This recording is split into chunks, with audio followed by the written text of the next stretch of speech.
আজ আমি বানাবো খুব সহজ পদ্ধতিতে সুস্বাদু নিরামিষ ঘুগনি। নমস্কার বন্ধুরা, উপর রান্নাঘরে প্রতিবারের মতো সবাইকে স্বাগত জানাচ্ছি। পুরনো বন্ধুদের অনেক অনেক ভালোবাসা আমার সাথে থাকার জন্য। আর নতুন বন্ধুদের অনুরোধ করব, যদি আমার রেসিপি ভালো লাগে তাহলে প্লিজ লাইক করতে ভুলো না, কমেন্ট করে জানিও কেমন লাগলো, আর অবশ্যই বন্ধুবান্ধব আত্মীয় স্বজনের সাথে শেয়ার করে নিও। আর আমার চ্যানেলটা সাবস্ক্রাইব করে পাশে আসা বেল বাটনটা প্রেস করে আমার সাথে থেকো, তাহলে এরকমই সুন্দর সুন্দর রেসিপি আমি আপলোড করার সাথে সাথে সবার আগে তোমাদের কাছে পৌঁছে যাবে। চলো তাহলে শুরু করা যাক আমার আজকের রেসিপি।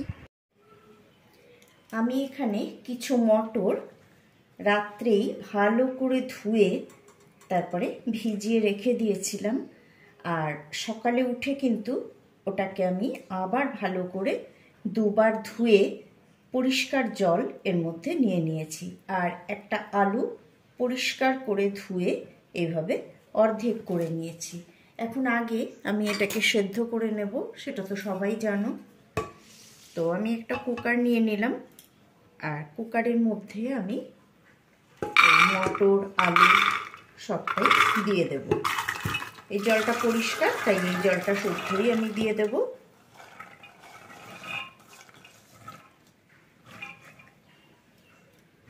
আর এর মধ্যে আর সামান্য একটু জল আমি দেব।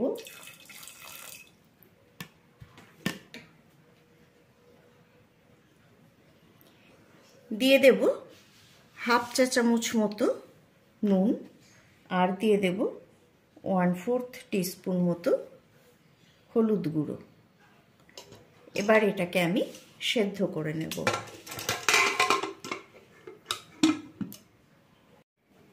এবারে আমি একটা মশলা করে নেব। তার জন্য একটা বড় মাপের টমেটো আমি ধুয়ে টুকরো করে নিয়েছি, 1 ইঞ্চি আদা, 2টো শুকনো লঙ্কা, 1 চা চামচ ধনে গুঁড়ো, 1 চা চামচ জিরে গুঁড়ো। তো এই সবগুলোই এখন আমি পেস্ট করে নেব একসাথে।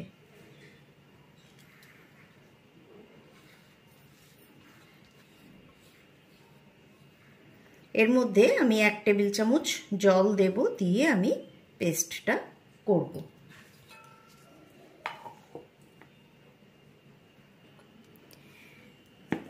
তো দেখো মশলাটা হয়ে গেছে। আর মটরের সাথে আমি যে আলুটা সেদ্ধ দিয়েছিলাম সেটা আমি মটর থেকে তুলে নিয়েছি। তো এখন আমি এটার খোসা ছাড়িয়ে এটা একটুখানি হাত দিয়ে চটকে নেব। একটু গরম আছে, সেই জন্য আমার অসুবিধা হচ্ছে। তো খোসাটা ছাড়িয়ে এটাকে আমি চটকে নেব। এখন কিছু করা যাবে না, আমি খোসাটা ছাড়িয়ে রেখে দিচ্ছি, কারণ এটা কিন্তু গরম রয়েছে। এটাকে এভাবে হাত দিয়ে একটুখানি চটকে না, এভাবে একটুখানি ভেঙে দিলেই হবে। তো হয়ে গেল। যাকে আমাদের হাত তো রান্না করতে করতে হাত কিন্তু এগুলো সব এই গরমটুকু কিন্তু সহ্য করতে পারে। এখানে দেখো একটা মশলা নিয়ে নিয়েছি। এই মশলাটা কিন্তু আমি ঘরে করে রেখে দিই অনেক সময়। নিরামিষ তরকারিতে, যে কোনো তরকারি না, বুঝে করতে হবে। অনেক নিরামিষ তরকারিতে এই মশলাটা দিলে কিন্তু স্বাদটা দ্বিগুণ বেড়ে যায়। এটা তোমাদের একটা টিপস আমি দিয়ে দিলাম, হয়তো অনেকেই করো, কিন্তু যারা জানো না তাদের জন্য বলি। এখানে আছে গোটা জিরে, একটুখানি ছোট্ট এক টুকরো দারচিনি, আর একটা এলাচ। এটাকে আমি ড্রাই রোস্ট করে নিয়েছি, নিয়ে তারপরে এরকমভাবে গুঁড়ো করে নিয়েছি। তো চলো এবার রান্নার দিকে চলে যাই।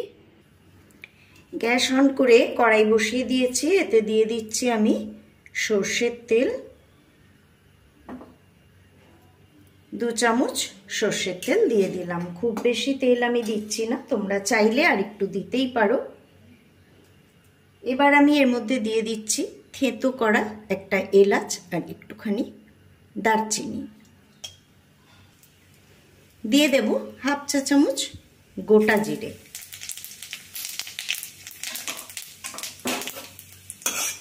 মশলাটা ভাজা হয়ে গেছে, কারণ তেলটা ভালোই গরম ছিল, আর একটা সুন্দর গন্ধ বেরিয়ে গেছে।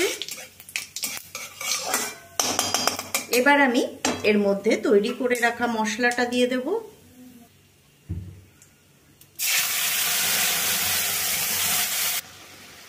দিয়ে দিচ্ছি মিক্সি ধোয়া জল, দিয়ে দেব একটুখানি কাশ্মীরি লঙ্কার গুঁড়ো।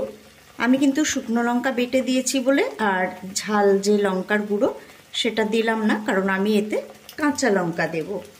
এবার এটাকে আমি ভালো করে কষিয়ে নেব যতক্ষণ না তেলটা ছেড়ে বেরিয়ে আসে।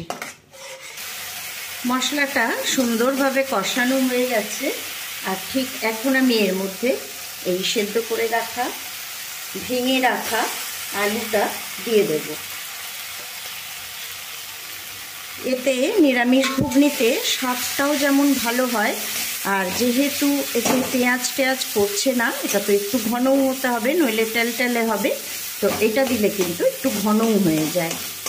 তো তোমরা এইভাবে করে দেখবে, খেতে ভীষণই ভালো লাগে। এবার মশলার সাথে আলুটাকে একটুখানি আমি কষিয়ে নেব। মশলাটা কিন্তু খুব সুন্দরভাবে কষানো হয়ে গেছে। খেয়াল রাখতে হবে কষানোটা ভালো না হলে কিন্তু মশলার কাঁচা গন্ধ বেরোবে, সেটা যাতে না বেরোয়। এখন আমি এর মধ্যে সেদ্ধ করে রাখা মটরটা দিলাম। আমি কিন্তু একটু বেশি সেদ্ধ করি মটরটা, একদম গড়গড় করলে কিন্তু আমার ভালো লাগে না, বেশ একটু ভালো সেদ্ধও হবে, মাখো মাখো হবে, তবেই আমার ভালো লাগে। এবার তোমরা যদি মনে করো একদম গড়গড়ে করে করবে, তাহলে সেভাবে তোমরা তোমাদের মতো করে সেদ্ধ করে নিও। তো আমারগুলো দেখো গোটাও আছে, কিছুটা গলেছে, তাহলে একটু মাখো মাখো হবে। আমি কিন্তু এভাবেই সেদ্ধ করি। তো এখন আমি পুরোটা এর মধ্যে দিয়ে দেব। পুরোটা মটর দেওয়ার পর আমি ওই কুকারেই কিন্তু কিছুটা জল দিয়েছি, দিয়ে কুকারটা ধুয়ে ভেতরটা সেই জলটা আমি কিন্তু এর মধ্যে দিয়ে দিলাম। এখন আমি ফ্লেমটা বাড়িয়ে দেব, ভালো করে নাড়াচাড়া করে মিশিয়ে দেব সবটা।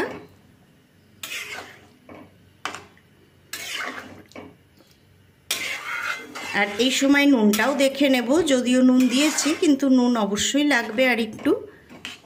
আর হলুদ কিন্তু আর আমি এক্সট্রা দিইনি, ওতে দিয়ে সেদ্ধ করেছিলাম মটরে দিয়ে, সেটুকুই রয়েছে।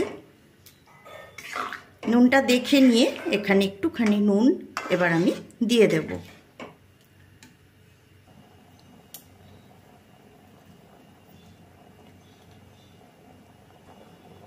এই সময় এর মধ্যে দিয়ে দেব দুটো চেরা কাঁচা লঙ্কা। লঙ্কাগুলো কিন্তু ভীষণ ঝাল, আর আমি না খুব বেশি ঝাল দিতে পারি না, কারণ আমার হাজব্যান্ড ঝাল খেতে পারে না একদমই, যদিও ঘুগনি ঝালঝালি হয়। তবে লঙ্কা অবশ্যই আমি পরে আবারও দেব, তোমরা দেখতে থাকো আমি কিভাবে করছি। তো এখন এইটা ফুটবে, এর সাথে এই লঙ্কার ঝালটুকুও যাবে, আর শুকনো লঙ্কার ঝালটাও তো রয়েছেই।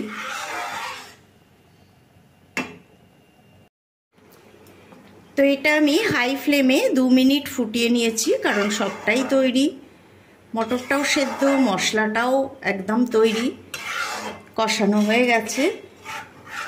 তো এটা কিন্তু এরকম পাতলাই নামাবো, কারণ এটা থাকতে থাকতে আরও অনেকটা ঘনই হয়ে যাবে। তো খুব বেশি ঘন আমি করতে চাইছি না। এখন এর মধ্যে আমি দিয়ে দেব কিছু লঙ্কা কুচি, তবে তোমরা কিন্তু এর মধ্যে একটু ধনেপাতা কুচি অবশ্যই দিও, যেহেতু নিরামিষ, আমিষ হলেও দিই, আর এটা নিরামিষ, এতে তো দিতেই হবে। আমার ঘরে নেই, সেই জন্য আমি ধনেপাতাটা দিতে পারলাম না। ব্যাস, এবার আমি গ্যাসটা অফ করে দেব আর এটা নামিয়ে দেব।